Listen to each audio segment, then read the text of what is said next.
Voilà pour l'essentiel de ce qu'il fallait retenir à 18h. Dans un instant, votre nouveau rendez-vous, 24 heures avec Yves Calvi. A tout de suite.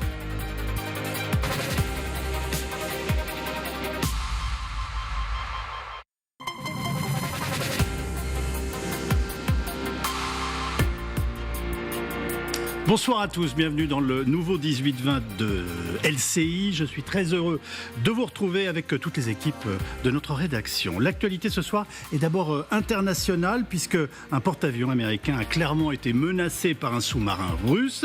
Ce n'est pas du cinéma et cela inquiète très sérieusement. Une exclusivité ensuite signée de notre spécialiste Guillaume Fard à 18h30. Comment Moscou et les Russes soufflent sur les braises du 10 septembre. Lucille de Villers nous donnera les clés et nous débattrons ensuite avec les meilleurs analystes militaires et internationaux. 18h50, un grand classique de la vie politique française. Faut-il taxer les Français les plus riches? Débat bien sûr et analyse du politologue Dominique Régnier. Il sera notre grand invité de 19h15. Et puis nous terminerons avec les partis pris de mes camarades de la rédaction.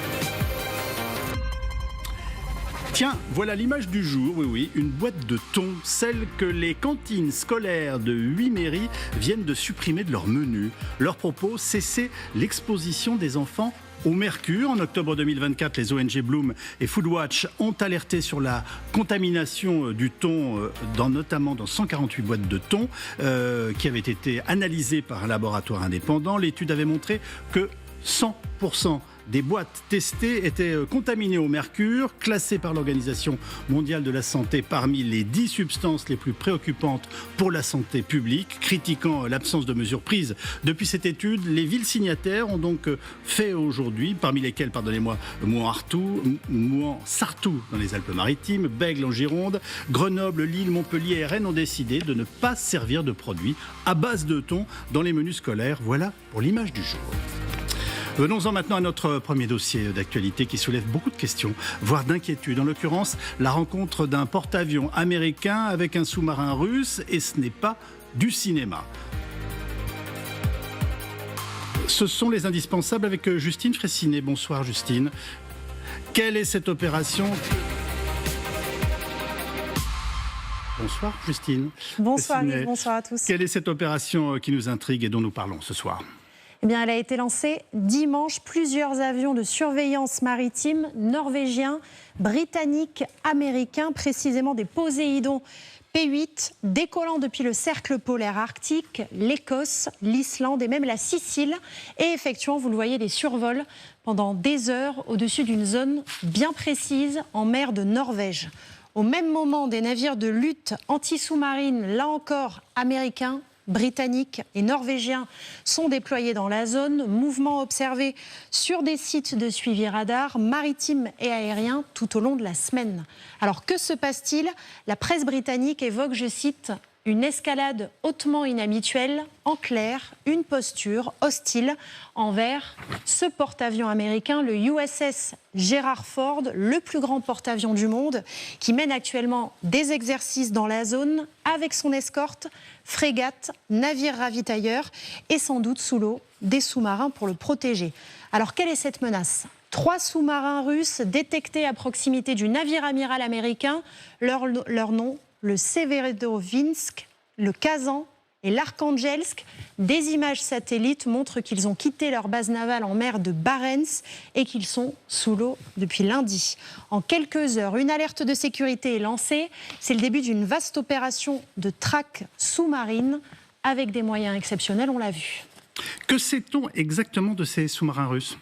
Eh bien, il s'agit de sous-marins à propulsion nucléaire, lanceurs de missiles de croisière, des géants des mers de 139 mètres de long pour 13 mètres de large, près de 14 000 tonnes. On ne parle pas de sous-marins nucléaires lanceurs d'engins, les fameux SNLE, mais eux aussi sont susceptibles d'emporter des charges nucléaires, même si, en général, il s'agit plutôt de charges classiques. Leur mission, chercher l'ennemi, en clair, se rapprocher du porte-avions et de son escorte. S'engage alors un jeu du chat et de la souris.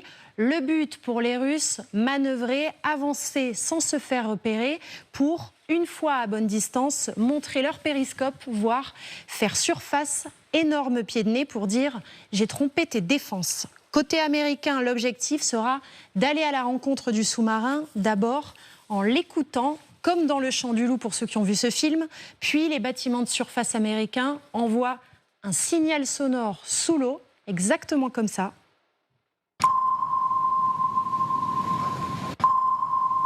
Une manière de dire, plus besoin de te cacher, on te voit, on te suit, on est capable de te menacer. Alors la grande question, Justine, est-ce qu'il faut vraiment s'inquiéter ?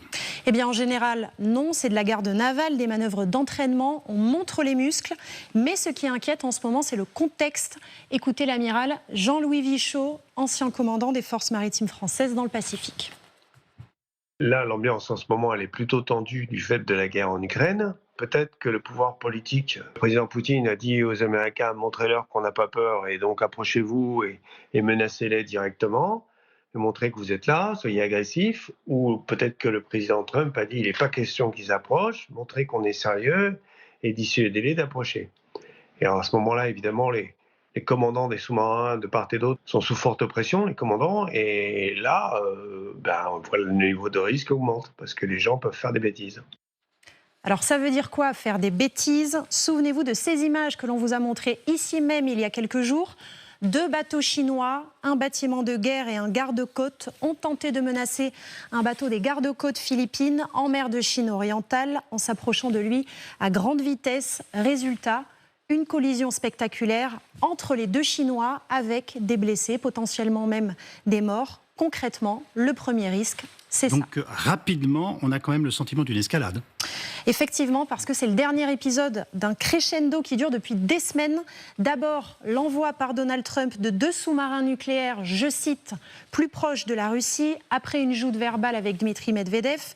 Puis l'envoi d'un porte-avions américain, qui plus est le USS Ford, le plus gros et le plus cher en mer de Norvège et donc pratiquement aux frontières russes. Un geste symbolique très fort.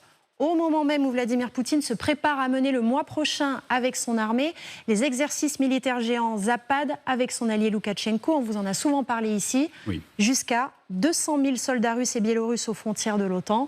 Et la dernière fois, c'était en 2021, quelques semaines avant l'invasion en Ukraine. Et certains y voient d'ores et déjà un préambule pour une future invasion. Merci beaucoup Justine Fressinet avec nous pour commenter cette actualité qui a des aspects inquiétants. Elisabeth Shepard-Sellam, maîtresse de conférences et directrice du programme politique et relations internationales à l'Université de Tours, vous êtes une spécialiste de la politique de défense et de la sécurité. Dominique Moisy, conseiller spécial à l'Institut Montaigne, le colonel Michel Goya, consultant militaire de LCI, et Vincent Crouzet, expert en renseignement, auteur de Comment vivre dans un monde de guerre, paru aux éditions La Martinière Jeunesse. On a des raisons de s'inquiéter de cette situation, de ces tensions. Comment percevez-vous les choses, Dominique Moisy ?